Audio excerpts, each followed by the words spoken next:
Hello, LEGO fans, and thanks for taking me along. I do appreciate it. My name is Andy, and let's talk about LEGO. First thing I wanted to do is show you that I got some new drawers for my parts collection because I'm getting overflowing on the parts. So got to add some new drawers. I'm probably gonna put them down here where those art projects are sitting, and probably move some things around. I really need to organize because every time I go to look for a part, I mean, I know which each color is, but I don't know what's in each drawer, you know. So I need to label them. I think I'm going to do that soon. Matter of fact, I just ordered a labeler from Amazon so I can put on labels on the drawers so I know which drawers have bricks in, which drawers have plates in, which drawers have tiles in, and so on and so forth. And then which drawers have the other stuff in that really doesn't belong in those categories, like miscellaneous stuff. So, and then colors and all that. So soon I'm going to have labels in my drawers. So that'll be cool. So yeah, we got that going on. And then unfortunately, I don't have a lot of updates in the city for you. I mean, I did get a couple of road plates switched around here. So I got the road coming out right here to there, and that's it. Unfortunately, the parts that were supposed to arrive yesterday did not arrive. They're supposed to arrive today, and as of the recording of this video, they have not yet arrived.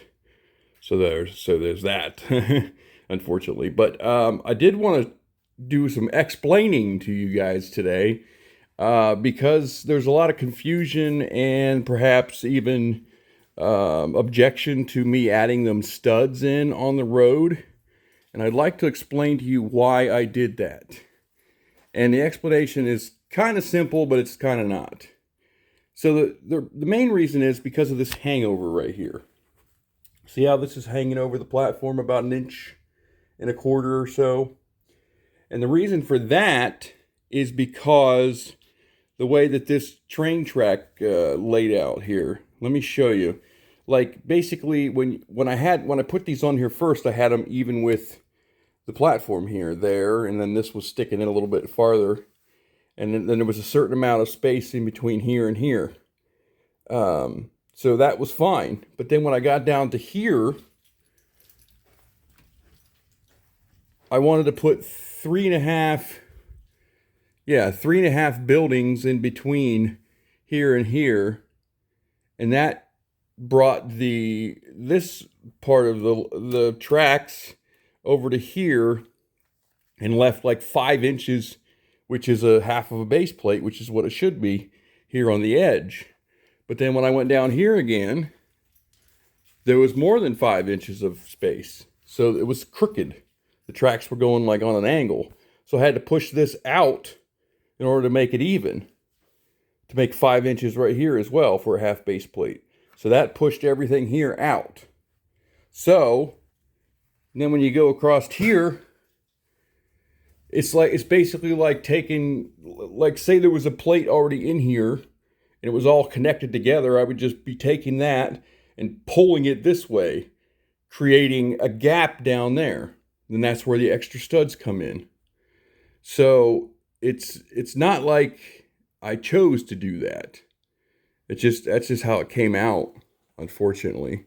I mean, I could have probably maybe put in only 3, but if I would have put in only 3 building spaces here, 3.5, or 3 instead of 3.5 base plates, then I wouldn't have been able to put the roads and the buildings in like I did here. So it had to be at least 3.5 base plates in order to pull this one off, to have the 48 plates in the middle like that.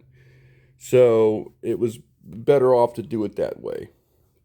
So that's why, in a nutshell, why the studs, the extra studs are there. And then some people are saying, well, that might come back to haunt you later. I don't think so, because making this T-plate exactly where it needed to be with them studs in place gets you, the 32 studs right here. And then it should be like exactly a Should be exactly 2 base plates over there. Let me see. Well, it's almost. Let's see if we move that a little bit. Yeah, it's 20 inches, just about. So that should be good for two base plates. We might be able to slide that track out a little bit there to make it exactly 20. But yeah, that should be 2 base plates.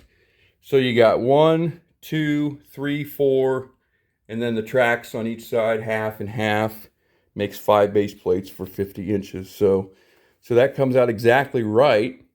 The only place that I might run into a weird number as far as studs go is like right here when I go to fill in these edges. But that's not a big deal because they're going to be customized anyway because of how small they are. So I mean that's not a huge deal. Something I was thinking is, should I make like an entrance way to the roadway from that parking garage?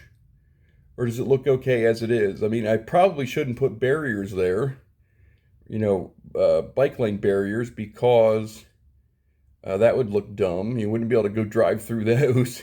So I probably, and that's the same situation over here with the hospital when you got the ambulance coming out there and you got bike lane barriers in the way. So how's the ambulance supposed to leave?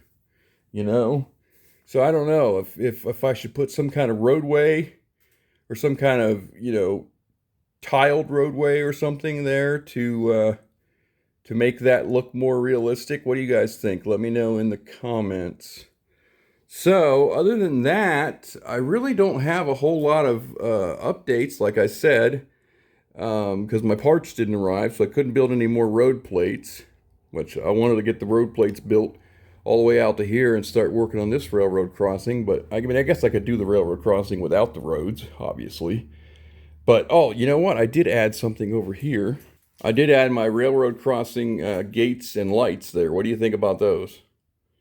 Looking pretty cool, huh? I just pulled those right off the last platform, so yeah, I like them. And then they go perfect with that railroad crossing that matches the road perfectly. And of course, this being ramped up is where it should be, but this plate's not going to stay there anyway. So, and I still got to slap that 2x4 on here that I need to put on the edge here so that this when I put the 32 plate over there, that it doesn't hang over. So yeah, there you go. Railroad crossing lights and well, wish they were real lights and gates. And then, yeah, speaking of lighting, I actually did buy a couple of lighting kits. I bought one for the police station and for the Spring Lantern Festival. But the instructions are so vague on those light kits that it's almost like you almost have to figure it out yourself how, where to put stuff and where to run the wiring and everything. So I haven't even delved into it yet. So, but that's something I definitely want to do, is light up my city at some point, in the future, so that I have so that it looks good in the dark. Any of you guys have any tips on lighting as far as lighting kits are concerned and the instructions? Let me know in the comments. I'm sure once you do 1 or 2 of them, you'd probably get pretty proficient at it, and it wouldn't be that big of a deal.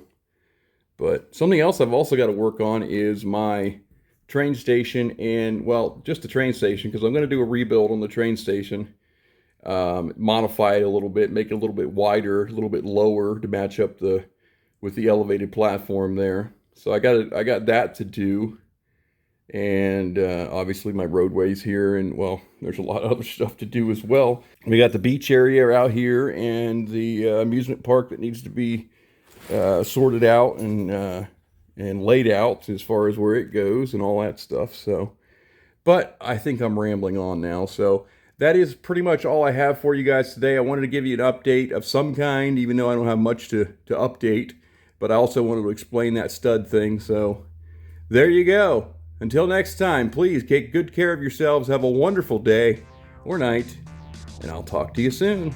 Alrighty. Bye-bye, guys.